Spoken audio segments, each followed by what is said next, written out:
The symphony of Aria Morgan's life was composed in quiet, patient notes. The scent of aging paper, the subtle spice of leather glue, and the profound silence of centuries resting on the shelves of her studio. Tucked away in a cobblestone alley in Boston's historic North End, her world was a sanctuary from the clamor of the modern age. She was a restorer, a healer of books, her gentle hands coaxing life back into decaying bindings and faded ink. She didn't just fix objects. She preserved the souls of the stories within them. Tonight, however, the outside world was clawing at the edges of her sanctuary. A ferocious November nor'easter raged against the city, its winds shrieking through the narrow alleyways, flinging sheets of icy rain against the large studio window. The warm, focused glow of Aria's desk lamp felt like a fragile candle against an encroaching ocean of darkness. She was hunched over her workbench, her concentration absolute as she performed a delicate operation on a 19th century maritime logbook, its pages brittle with salt and time. That's when the sound came. It wasn't the wind or the rain, it was a soft, wet thud against the brick wall outside, followed by a faint, desperate gasp, almost stolen by the gale. Aria froze, her tools held motionless above the fragile page. Her alley was a dead end, a place of dumpsters and shadows, rarely used by anyone, especially not in a storm of this magnitude. Her first instinct, born of a lifetime of city living, was to ignore it, to retreat deeper into the safety of her work. But her profession had taught her a different kind of sensitivity. She knew how easily a fragile thing could be broken, how quickly a story could be lost forever. With a sigh that feathered into a cloud in the cool air of the studio, she set down her tools. She grabbed the heavy, old-fashioned umbrella she kept by the door and unbolted the locks. The moment she pulled the heavy oak door open, the storm lunged at her. A blast of wind and freezing rain hit her, carrying the metallic scent of wet pavement and urban decay. She stepped out, squinting into the maelstrom, and then she saw her, a figure huddled at the base of the wall where the alley met the street. It was an elderly woman, her silver hair plastered to her forehead, her body racked with shivers. She was wearing a cream-colored cashmere coat, an item so ludicrously out of place in this grimy, forgotten corner of the city that it was like seeing a swan in a gutter. One hand was pressed tight against her chest, her knuckles white. "Ma'am, are you all right?" Aria called out, her voice nearly snatched away by the wind as she hurried to the woman's side, angling the umbrella to shield her from the worst of the downpour. The woman's eyes fluttered open. They were a startling shade of emerald green, and even clouded with pain, they held a sharp, fierce intelligence. "Please help me," she whispered, her voice laced with the ghost of a refined, old-world European accent. "My heart," the woman gasped, her fingers clutching at the expensive fabric of her coat. "I think, my heart." "I'm calling an ambulance," Aria said, fumbling for her phone with numb fingers. "No!" The woman's hand shot out, grabbing Aria's wrist with a surprising, desperate strength. "No public hospital, no police. It isn't safe." Her emerald eyes darted not at Aria, but past her, into the deep shadows of the alley, as if expecting a monster to emerge from the rain. A set of headlights sliced through the darkness, and a black sedan rolled slowly past the mouth of the alley. The woman flinched, trying to shrink back against the wall, a raw, primal fear on her elegant features. The car continued on, but the moment hung in the air, thick with unspoken menace. "They're looking for me," the woman whispered, her voice trembling. "They found me." The panic in her voice was more alarming than her physical state. Aria made a split-second decision that would irrevocably alter the quiet manuscript of her life. This wasn't just a medical emergency. She had stumbled into something far more dangerous. "My studio is right here," Aria said, her voice calm and steady, a stark contrast to the frantic beating of her own heart. "It's warm and dry. Let's get you inside first. We'll figure out the rest from there." Leaning heavily on Aria, the woman struggled to her feet. Each step was an agonizing battle against her failing strength and the fury of the storm.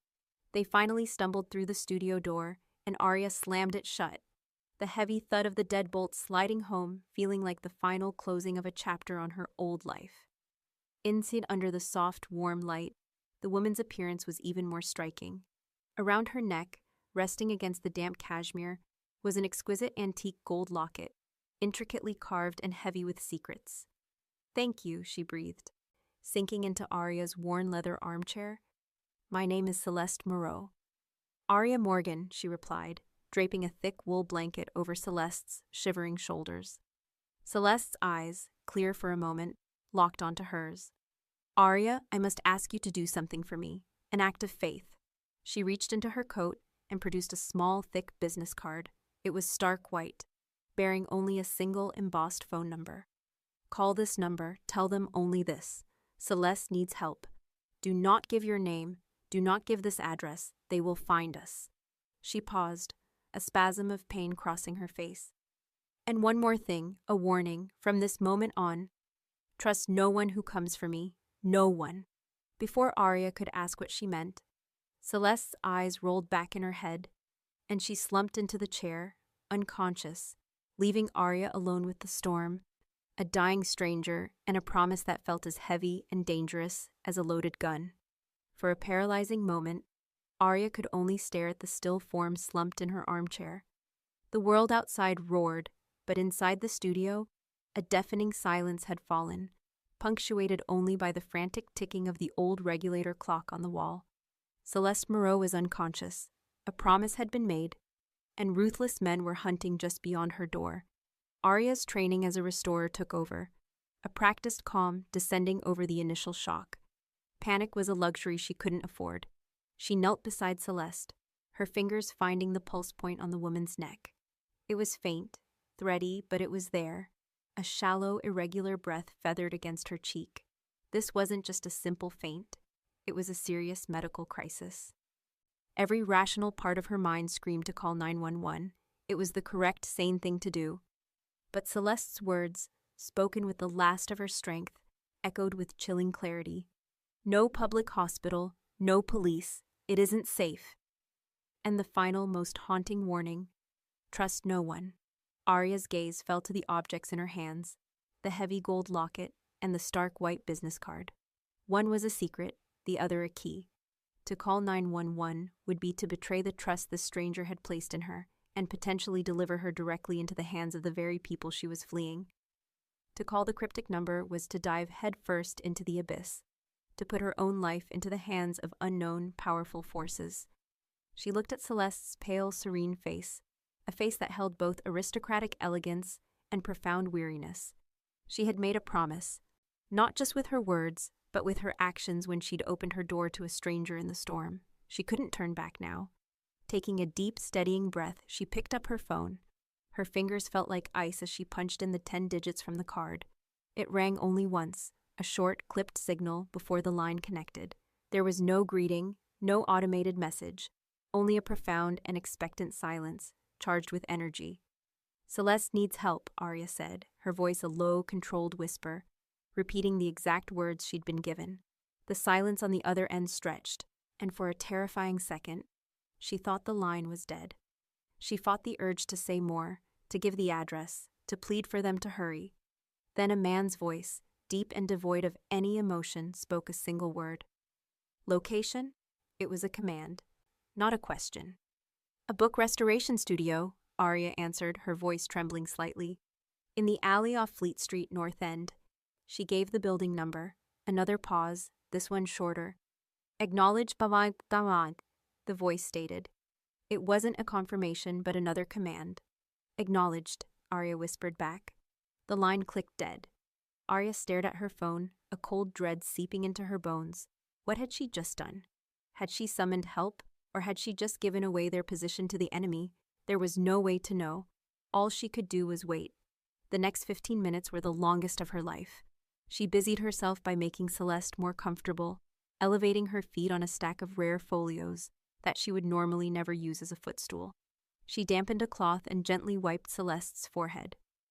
The locket she placed carefully on her workbench, its golden gleam a stark contrast to the muted tones of old leather and paper. The studio, once her sanctuary, now felt like a cage. Every creak of the old building, every intensified gust of wind, sent a jolt of fear through her. She found herself watching the door, expecting at any moment to hear the splintering of wood as the men from the alley returned to finish their work. Then came a knock. It was quiet, precise, and professional, 3 sharp raps. It was utterly different from the brutish pounding she had heard before. Her heart leaped into her throat. She crept to the door, peering through the peephole. 2 men stood in the rain-swept alley. They were dressed in dark, functional clothing, their faces calm and alert. They were not the men from the sedan. Behind them, a woman stood with a large medical duffel bag, her expression intensely focused. "Arya Morgan," a voice called through the door. It was the same deep, emotionless voice from the phone. "We are here for Celeste. Open the door." He knew her name. They had traced the call, found out who she was in minutes. The speed and efficiency were terrifying, but it was also a confirmation. These were Lucian's people. Taking a leap of faith, Arya undid the bolts and opened the door. They moved with an unnerving, silent precision. The woman, who introduced herself as Dr. Ares, immediately dropped to Celeste's side, her hands a blur of professional activity as she attached sensors and administered a syringe. The 2 men, the one who had spoken, and another, larger man, secured the room. One checked the window Arya had used, his eyes scanning the alley below. The other stood by the door, a silent, immovable guard. "She's had a significant cardiac event, likely brought on by extreme stress," Dr. Aris reported after a moment, her voice a low, urgent hum. "She's stabilizing, but she needs to be moved to a secure facility immediately." The man who seemed to be in charge, the one with the cold, watchful eyes, turned to Arya. "The DeLucas canvassed this area after you locked the door. One of their men saw you through the window. They have a description. They know this studio is where she disappeared. This location is compromised. You are compromised." It wasn't an accusation. It was a simple, brutal statement of fact. "You will need to come with us," he continued. "It is no longer safe for you to remain here." "Come with you?" Arya stammered, the reality of her situation crashing down on her. "I can't just leave. This is my home, my work." "Your work is a liability," the man said, his gaze sweeping over the priceless, irreplaceable books lining her walls. "And your home is now a target. Mr. Moreau has given explicit orders. You are to be brought to him, for your own protection." There was no room for argument in his voice. The choice had already been made for her. Dr. Aris and the other man were already loading Celeste onto a sophisticated, collapsible stretcher they had brought in. Arya was given 60 seconds to gather what she needed. In a daze, she grabbed her coat, her purse, and on impulse, the ancient maritime logbook she had been working on. It was a small, tangible piece of her old life, a life that was now being extinguished before her eyes. As she was escorted out into the rain, she took one last look at her studio. It looked just as she had left it, a bubble of warmth and history. But she knew it was an illusion. The darkness from the alley had breached its walls, and she had a chilling feeling she might never be able to return. She was led to a black, armored vehicle that had materialized silently in the alley, its engine a low, powerful hum. As the heavy door closed behind her, sealing her inside with the silent, efficient strangers, Arya Morgan knew, with absolute certainty, that her quiet, patient life was over. The inside of the armored vehicle was a world unto itself, a silent, leather-scented cocoon moving swiftly through a city Arya no longer recognized. The rain-streaked streets of Boston passed by in a blur of neon and shadow, but the tinted, bulletproof glass kept it all at a sterile distance. Arya sat between Elias, the cold-eyed leader, and the other silent guard, feeling less like a person being protected and more like a fragile, valuable package being transported. No one spoke. The only sounds were the low thrum of the powerful engine and the quiet hiss of the tires on the wet pavement. Arya clutched the strap of her purse, the logbook inside a hard, reassuring presence against her side. She was a restorer. She found solace in order, in the patient, methodical process of bringing something broken back to wholeness. This sudden, violent chaos was the antithesis of her entire being. She glanced at Dr. Aris, who was monitoring Celeste's vitals on a portable tablet, with an expression of intense focus. The elderly woman was stable, but still unconscious, lost to a world beyond the immediate danger. The vehicle descended into a private, brightly lit tunnel, the transition from the dark city streets jarring. They were entering the underbelly of a different kind of Boston, a world of wealth and power so vast it had its own hidden infrastructure. The tunnel opened into a pristine, white garage, empty save for a row of identical black sedans. They had arrived not at a hospital, but at the roots of a modern-day castle. An express elevator, all polished steel and smoked glass, lifted them skyward in a breathtaking, silent ascent. There were no buttons for floors, only a single, discreet panel that Elias touched with a keycard. Arya's ears popped as they climbed, the pressure of physical manifestation of her entry into a new and rarefied world. The doors slid open, not into a hallway, but directly into the penthouse suite. The sight that greeted Arya stole her breath. It was less an apartment and more a statement of absolute power. A vast, open-plan space was encased on 3 sides by floor-to-ceiling windows, offering a godlike, panoramic view of Boston Harbor and the sprawling city below. The storm had begun to break, and the first hints of dawn were painting the eastern sky in bruised shades of purple and gray. The decor was minimalist to the point of being severe. Stark white walls, polished concrete floors, and spare, elegant furniture in shades of black and charcoal. The only spots of color were several large, dramatic pieces of abstract art.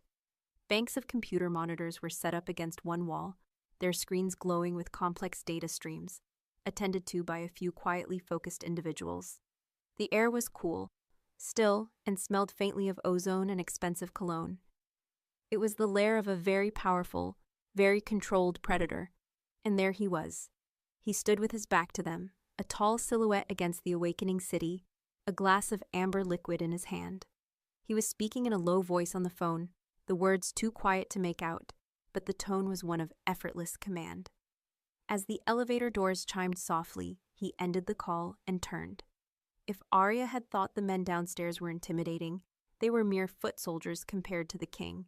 He was tall, dressed in a perfectly tailored dark suit that seemed molded to his lean, powerful frame. He had the sharp, aristocratic features of his mother, but where her eyes held a fierce intelligence, his held a chilling stillness. They were the darkest eyes Arya had ever seen. And as his gaze swept over the medical team, his mother, and finally settled on her, she felt as though she were being catalogued, analyzed, and dismissed in a single silent moment. "Report," he said, his voice a low, resonant baritone that vibrated through the silent room. Dr. Eris stepped forward. "She is stable for now, Mr. Moreau. A severe cardiac event, exacerbated by extreme stress. We have her sedated. She needs rest and 0 external stimuli." "See to it," Lucien Moreau commanded. The medical team, with the same silent efficiency, wheeled Celeste's stretcher towards a hallway that presumably led to a private medical wing. Now they were alone, Arya, Lucien, and his silent sentinels. He took a slow sip from his glass, his dark eyes never leaving her face. The intensity of his scrutiny made her feel exposed, like a fragile manuscript laid bare on his workbench. "A book restorer from the North End," he said, his voice a soft, dangerous purr. "An expert in bringing the dead back to life. How fitting." He took a step closer. "My mother is a woman of exceptional caution. For her to run to you, a complete stranger, to entrust you with something she values more than her own life. You must have a very honest face, Miss Morgan." The condescension in his tone pricked at her fear, igniting a small spark of defiance. "Your mother was in trouble. I helped her, that's all." "That is never all," Lucien countered smoothly. He set his glass down, the click of crystal on the marble countertop startlingly loud. "You made a call, and you held on to something for me." He extended a hand, palm up. It was an unspoken command. Arya's throat felt tight. Her promise to Celeste was the only piece of solid ground she had left. She met his gaze, refusing to be intimidated. "She said I was to give it only to you." A flicker of something, surprise, respect, passed through his dark eyes before it was gone. "I am Lucien." Her hand trembled slightly as she reached into her pocket and retrieved the locket. She stepped forward and placed it in his outstretched palm. As he closed his hand around it, his fingers brushed against hers. A jolt, sharp and unexpected, like a spark of static electricity on a cold winter's night, shot up her arm. She pulled her hand back as if burned. Lucien didn't even flinch, his expression unchanged, but she could have sworn she saw his eyes darken for a fraction of a second.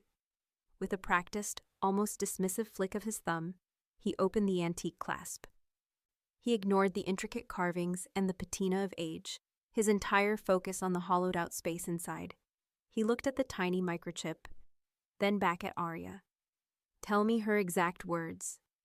She said it contained everything you needed to know, Arya recited, her voice steady. She said to give it only to you, and to trust no one else. A humorless smile touched his lips. Sound advice. He turned to the man at the computer bank. Dante, come here. The tech expert approached, and Lucian dropped the microchip into his waiting hand. Find out what my mother thought was worth dying for, he commanded. As Dante moved to the bank of monitors and inserted the microchip into a reader, the atmosphere in the penthouse grew taut with anticipation. Lucian turned from the unfolding digital drama and walked slowly toward Arya, his predatory grace making the vast room feel small and confining. He stopped before her, his dark eyes scrutinizing her, not with malice, but with an unnerving, analytical intensity. You are Arya Sabine Morgan, he stated, his voice a low, even tone. Born in Portsmouth, New Hampshire, orphaned at age 11, you possess a master's degree in historical preservation from Boston College.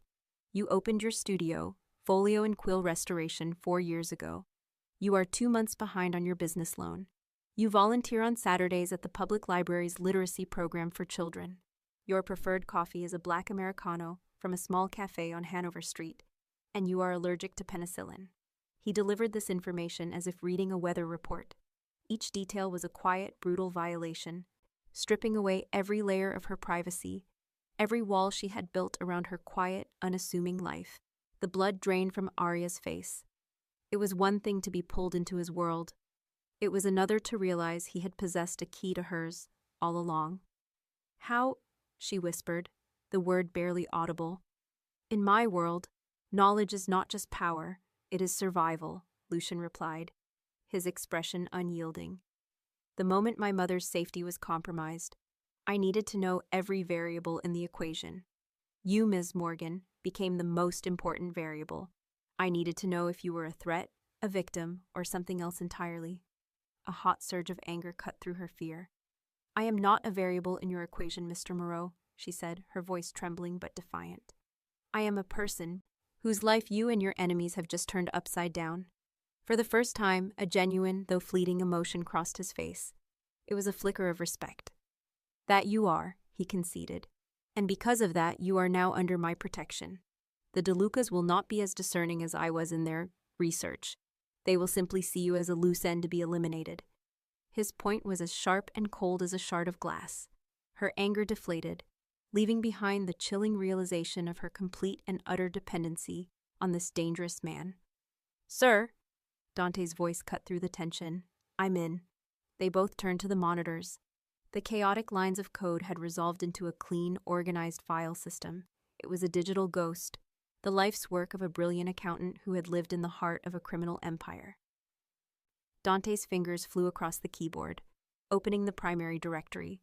The screens bloomed with a horrifying tapestry of corruption. It was everything: decades of offshore bank transfers, shell corporations with respectable names, and meticulously kept ledgers detailing bribes to a shocking number of city officials, police captains, and state senators.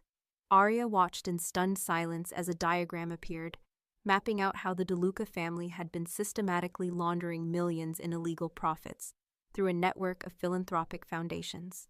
Photographs flashed across the screen, smiling politicians cutting ribbons at new community centers funded by DeLuca money, hospital wings with the DeLuca family name emblazoned in bronze, charity galas where Boston's elite toasted the generosity of men who were poisoning their city. They built their public reputation as saints on a foundation of sin, Lucian murmured, his voice tight with a cold, controlled fury. And my mother documented every single transaction. He pointed to a complex encryption key displayed in a corner of the screen. That is her signature, her design. She built their financial systems, and she built the failsafe to burn them to the ground. He zoomed in on a specific document. The DeLuca family killed my father when he discovered the full extent of this and threatened to expose them, he stated, the words flat and heavy, like stones dropping into a deep well. For 20 years, my mother allowed me to believe it was a simple mob hit, a rivalry gone too far. She hid this truth to protect me.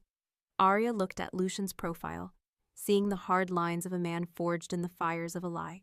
He had built his own empire, a powerful counterweight to the DeLucas, all fueled by a thirst for a vengeance that was aimed at the wrong target.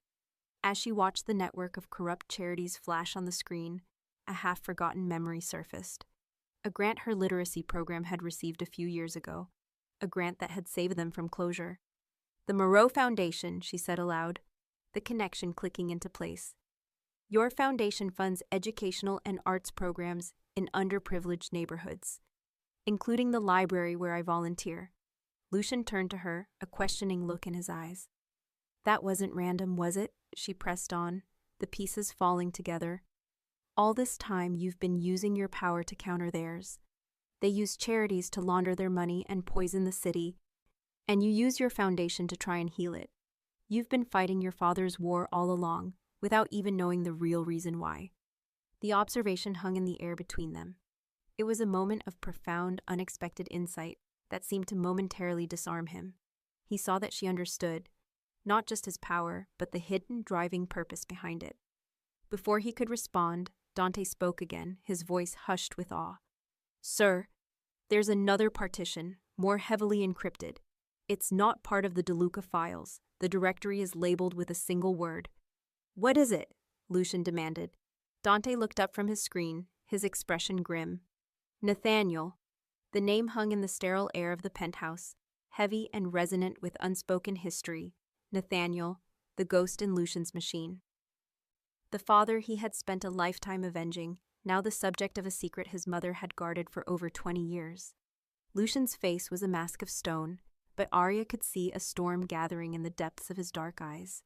The first revelation, that his father was a partner to the DeLucas, had cracked the foundations of his world.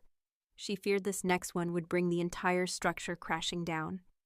"Open it," Lucian commanded, his voice a low, strained whisper that was more menacing than any shout.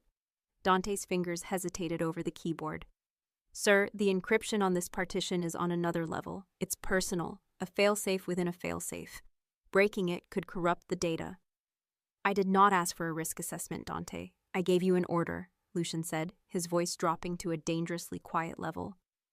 Dante swallowed hard and nodded, his fingers flying across the keys in a blur of motion.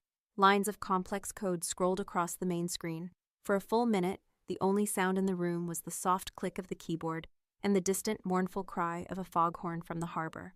Then, a single file icon appeared on the screen, an audio log, dated 21 years ago. "Play it," Lucian breathed.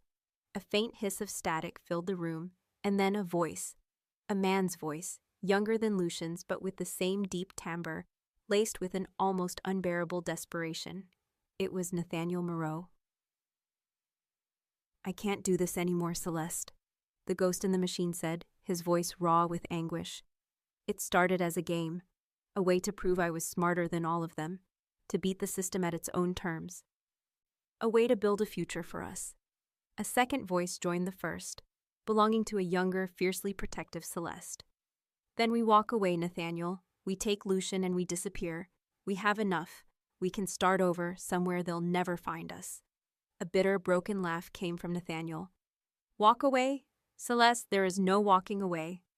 Marco DeLuca doesn't have partners. He has possessions. He'll never let us go.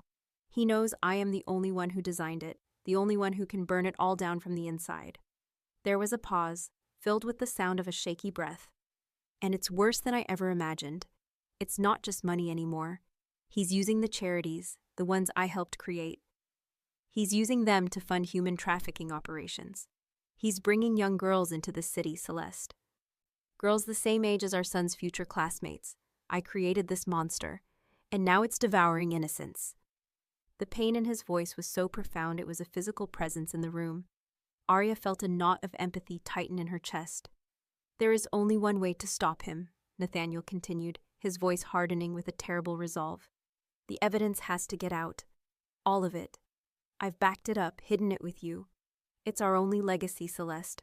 Not the money, not the power, but the truth. It will destroy them. It will likely destroy me too, but I cannot let this stand." The recording ended. The silence that followed was absolute, heavier and more profound than any sound. Lucian stood completely still, his gaze fixed on the silent monitor. His father, not a villain, not a simple victim. He was something far more complex and tragic. A flawed man who had made a pact with the devil and who had tried to find redemption at the end, paying for it with his life. The carefully constructed narrative of Lucian's existence, the righteous son avenging his murdered, heroic father, had been obliterated in the space of a 3-minute recording. Arya saw it then, the truth that had been hidden from him. She found herself stepping closer, her voice soft but clear in the silent room. She wasn't protecting his memory, Lucian. She was protecting you. He turned his head slowly to look at her, his eyes hollowed out by the revelation. If you had known this truth as a boy, Arya continued, the pieces clicking into place with undeniable clarity, if you knew your father died trying to be a whistleblower, you would have gone after the DeLucas with all the righteous fury in the world, and they would have crushed you. She didn't let you believe a lie. She gave you a different story, a simpler one, to keep you alive. She gave you 20 years to build your own fortress, to become strong enough to survive the war she knew was coming. The truth of her words settled over him, reframing 2 decades of deception not as a betrayal, but as a mother's desperate, heartbreaking sacrifice. Before the weight of it all could crush him, a shrill, insistent beep pierced the silence. All heads snapped to the main security monitor, where a red alert was flashing. Elias was at the console in an instant. "Sir, we have an incoming message from an unsecured channel," he said, his voice grim. "It's from DeLuca." "Put it on screen," Lucian commanded. His personal agony instantly shelved, the cold, decisive leader snapping back into place. An image resolved on the main monitor. It was a live feed from a dark, damp-looking room. A woman was tied to a chair, a dirty rag stuffed in her mouth, her eyes wide with terror. Arya gasped, her hands flying to her mouth. "Mrs. Callahan!" It was the kind, elderly woman who ran the art studio in her building, the one who always brought her tea and praised her delicate work. Elias's face was grim. "They took her an hour ago from her home. They know she was your neighbor, that you were friendly." A text overlay appeared on the screen, the words stark and brutal. The chip for the woman. "You have 1 hour. After that, she dies slowly." The abstract danger, the generational feud, the digital ghosts, it all coalesced into this single, horrifying image. An innocent woman was going to die, and it was Arya's fault. Lucian looked from the terrified face of Mrs. Callahan on the screen to Arya's stricken expression. The impossible choice had materialized. Sacrifice the truth his father died for, the only weapon that could bring down his lifelong enemies, or sacrifice the life of an innocent woman caught in the crossfire he had sworn to protect. He turned to Arya, and the icy calm was back in his eyes, but this time she saw something else beneath it, the crushing weight of a world where there were no good choices. "Welcome to my world, Miss Morgan," he said, his voice devoid of all warmth. "Now you see the price of things." The image of Mrs. Callahan's terrified face burned itself into Arya's mind. The abstract horror of the past 24 hours had just been given a name and a face she knew and cared for. The price of this war, which Lucian had spoken of with such cold detachment, was suddenly a debt she felt personally responsible for. "Give them the chip," she said again, her voice no longer pleading, but sharp with a desperate newfound strength. "Her life is not a pawn in your generational feud, Lucian." "And if I do?" he shot back, his own anguish twisting into a cold, hard fury. "They kill her anyway to silence her. Then they come for you. Then they come for my mother. They will use this victory to consolidate their power, and the trafficking, the corruption, it all continues. My father's sacrifice, his attempt at redemption, becomes a footnote in a story where they win. Is that the price you are willing to pay?" Elias, ever the pragmatist, stepped forward. "Sir, we can mount a tactical assault. We have a probable location on where they're holding the woman. We can extract her." "The probability of her surviving a direct assault is less than 30%, Dante countered from his console, not looking up. "DeLuca will see her as disposable the moment the first shot is fired." They were trapped. A violent solution meant Mrs. Callahan's almost certain death. Surrender meant a slower, more insidious defeat that would cost countless other lives down the line. They were at an impasse, a perfect bloody stalemate. "You're all thinking like soldiers," Arya said, her voice cutting through the tense masculine energy in the room. The men turned to look at her, their expressions ranging from Lucian's frustrated intensity to Elias's outright skepticism. "You see a fortress to be sieged, a battle to be won," she continued, an idea, born of her own unique world, beginning to crystallize. She walked towards the monitors, not looking at the faces of the criminals, but at the intricate web of connections, the flow of money, the structure of their empire. It was like looking at a damaged, illuminated manuscript. The artwork was corrupt, the gold leaf tarnished, but the underlying structure was still there. "You don't burn a priceless, damaged book just because some of its pages are poison," she said, thinking aloud. "You do that, and the story is lost forever. You create a vacuum. You create chaos. No, you don't burn it. You restore it. You carefully unbind it, page by page. You find the source of the rot. You clean it, you mend the tears, and you rebind it, making it whole and strong again." "This is not a book, Miss Morgan," Elias said, his patience clearly wearing thin. "This is a war." "No," Arya countered, turning to face them, her eyes alight with a fierce intelligence they hadn't seen before. "You're wrong. It's a system, a broken, corrupt system. And this chip," she gestured to the reader where the small piece of silicon lay, "isn't a bomb to blow it all up. It's the Restorer's manual. It tells you exactly how it was put together and how to take it apart." She turned to Lucian, her gaze direct and unwavering. "Your first instinct is to release everything, to expose the entire empire in one cataclysmic act of justice for your father. DeLuca expects that. He expects a full frontal assault, either with weapons or with information. So we do neither." She pointed a steady finger at a name on the screen, a name linked to a dozen shell corporations and a federal judgeship. "You don't pull the entire building down. You pull out a single load-bearing pillar. You find the most respected, untouchable journalist in this city, someone DeLuca can't buy or bury, and you anonymously leak one file. One perfect, undeniable, career-destroying file on a man like Federal Judge Albright. You don't just start a gang war, you trigger a federal investigation.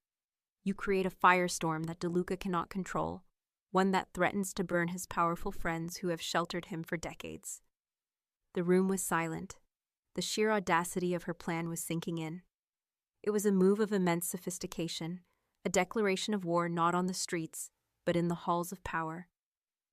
"He'll know it's us," Lucian stated, his mind clearly working through the strategic implications. "He will," Arya agreed.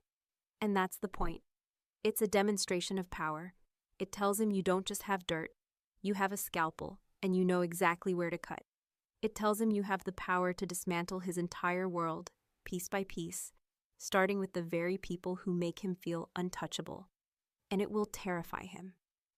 And while he is terrified," she continued, pressing her advantage, "while his allies are panicking and the federal investigators are crawling all over his backyard, you offer him a way out.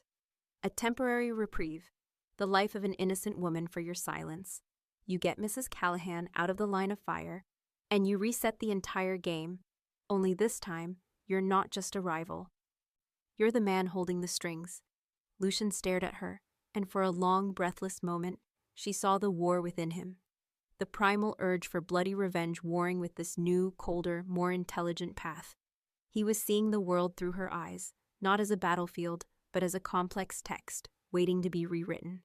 Finally, he gave a single, sharp nod. The decision was made. A new path was chosen. "Dante," he commanded, his voice filled with a new, chilling resolve. "Isolate the Albright file. Everything.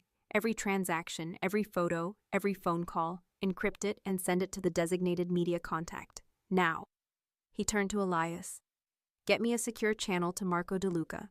I'll let him watch his world start to burn for an hour before I call." Then he looked at Arya, and the cold respect in his eyes had deepened into something more complex, something akin to awe. "You were right," he said softly. "I've been trying to win my father's war. It's time I started fighting my own." The hour that followed was the most excruciating of Arya's life. She watched from the cold, detached comfort of the penthouse as the plan she had authored was set into motion. Dante, with the focus of a surgeon, carved out the digital life of Judge Albright and delivered it to a secure journalistic server. Within 30 minutes, the first tremors were felt. A single explosive report, from an online investigative journal citing irrefutable evidence of judicial corruption. The story was a shark in the water, and the blood spread instantly. Lucian watched the fallout on a dozen different news feeds, his face impassive. But Arya could see the grim satisfaction in his eyes. He let the fire burn for a full hour, letting the pressure build on Marco DeLuca from a dozen different fronts, as panicked phone calls were surely being made across the city and all the way to Washington, D.C. Finally, he gave the signal. The call was made. The terms were delivered. An exchange. Dawn. A deserted warehouse in the Charlestown Navy Yard. As his team prepared to move out, Lucian turned to Arya. "You will remain here with my mother. Elias and 3 of his men will stay with you. That is not a request." This time, Arya didn't argue. She had set the pieces in motion. She had to trust him to see the game through. "Just bring her home, Lucian," she whispered. The hours before dawn were a blur of anxiety. Celeste was awake now, sitting with Arya in the vast, silent living area, a blanket draped over her shoulders. She had been briefed on the situation, on the truth of her husband's past, on the kidnapping, on Arya's audacious plan. "You have given him a great gift, my dear," Celeste said, her emerald eyes full of a sad wisdom. "Not just a strategy, but a new path. A chance to be the man his father only realized he should have been at the very end." Arya watched the tactical display on one of the screens, a map of the Navy Yard crawling with red and blue icons. "I just hope it works." "It will," Celeste said with confidence, because for the first time, Lucian is not fighting with rage. He is fighting with purpose. The warehouse was a skeletal ruin against the bruised pre-dawn sky, smelling of salt, rust, and decay. Lucian stepped out of his vehicle, flanked only by 2 of his men, and walked into the cavernous space. Marco DeLuca was there, his usual arrogance replaced by a visible, twitching tension. Mrs. Callahan stood beside him, held by one of his thugs, her eyes wide with fear. "You've caused a lot of trouble, Moreau," DeLuca spat, forgoing any pleasantries. "The trouble has just begun, Marco," Lucian replied, his voice calm and resonant in the echoing space. "This is your one and only chance to contain it. Let her go." "The chip," DeLuca demanded. "Give me the chip and the file on Albright." Lucian laughed, a short, cold sound. "You misunderstand the new reality. The file on Albright is already gone. It is a ghost you will be chasing for the rest of your career. The chip stays with me. It is my insurance to guarantee your good behavior. Today you give me Mrs. Callahan. In return, you get my silence. The leaks stop. You will cease your trafficking operations. You will begin the process of legitimizing your businesses under my indirect oversight, and you will never, ever touch a civilian connected to me again." DeLuca's face contorted with rage. "You walk in here and give me orders?" He snapped his fingers, from the shadows in the rafters and behind rusted machinery. More than a dozen of his men emerged, their weapons trained on Lucian. "You are surrounded." Lucian didn't even glance at them. He simply raised his hand and gave a subtle, almost imperceptible nod. And then hell was unleashed, not with gunfire, but with light and sound. A series of blinding military-grade spotlights mounted on silent drones outside the warehouse windows burst to life, flooding the entire space with a light so intense it was like staring into the sun. Simultaneously, a low, gut-churning frequency sound emitter was activated, disorienting DeLuca's men. From outside, the rhythmic thump-thump-thump of a helicopter grew deafeningly loud as it hovered directly over the warehouse's fragile roof. And on the chest of every single one of DeLuca's men, a small, steady red dot appeared, the laser sights of a dozen hidden snipers. In the penthouse, Arya watched the tactical feed with a gasp. It was a perfect, silent, overwhelming display of technological and strategic superiority. Lucian hadn't walked into an ambush. He had created a cage. DeLuca stood frozen, his face a mask of disbelief and horror as he realized he had been completely and utterly outmaneuvered. His trap had been turned against him. "This is the new landscape, Marco," Lucian's voice cut through the noise, calm and absolute. "The old ways of street brawls and bullets are over. My father tried to destroy your house of cards. I am simply claiming ownership of it. Now, for the last time, let her go." Defeated, his empire held hostage, DeLuca gave a jerky, spastic nod. The thug holding Mrs. Callahan shoved her forward. One of Lucian's men moved swiftly, shielding her and guiding her back to their vehicle. Lucian held Marco DeLuca's terrified gaze for one moment longer. "The restoration has begun," he said, before turning his back and walking away, leaving his enemy standing alone, trapped in a cage of light and sound, a king dethroned in his own crumbling castle. By the time Lucian returned to the penthouse, the full light of morning was streaming through the windows, glinting off the glass and steel of the city. The storm had passed, leaving behind a world washed clean. Arya stood by the window, her heart still pounding from the tension of the last hour. She saw Mrs. Callahan being helped into a waiting car downstairs, safe. A wave of relief so profound it made her knees weak washed over her. The elevator doors opened, and Lucian strode in. The cold, dangerous aura was gone, replaced by a quiet, focused intensity. The weight of his false past had been lifted, and in its place was the heavy but clear purpose of a new future. Celeste met him first, embracing her son with a fierce, silent love that spoke volumes. Then he walked to where Arya stood by the window, overlooking the city that was, for all intents and purposes, now his. "It's done," he said, his voice softer than she had ever heard it. "A truce is in place. Mrs. Callahan is safe and on her way home. She will have no memory of the last 24 hours, just a vague sense of a bad dream." "And the DeLucas?" Arya asked. "They will now play by a new set of rules," he said. "My rules." He looked out at the sprawling metropolis, at the hospitals and community centers, bearing his enemy's name. "My father wanted to build things, to heal this city.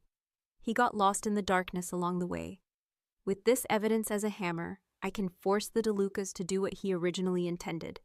They will fund the clinics, not the cartels. They will build the schools, not the brothels. I will finish what he started, the right way." It was an audacious, morally complex vision, to use the architecture of a criminal empire to force it to do good. It was a restorer's gambit on a citywide scale. He reached out and took her hand. His touch was warm and steady, a silent anchor in the new, turbulent world she now inhabited. "You did this, Arya.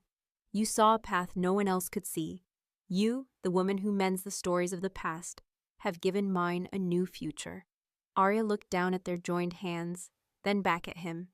The fear she had felt was gone, replaced by a complex, fluttering emotion she didn't dare name.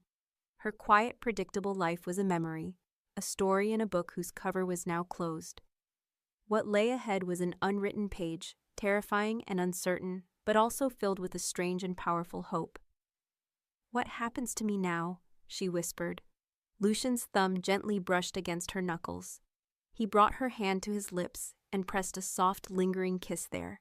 His dark eyes, now holding a profound warmth, met hers. "Now," he said, his voice a low promise. "You help me write the next chapter." Together they stood before the window, watching the morning light spread across Boston. The forgotten legacy of Nathaniel Moreau, a legacy of a flawed man's final, desperate reach for redemption, had been found. It would not be restored with patience and glue, but with power, compassion, and the unlikely partnership of a crime lord and a book restorer, bound together by a whisper in a storm. Their story, she realized, was only just beginning.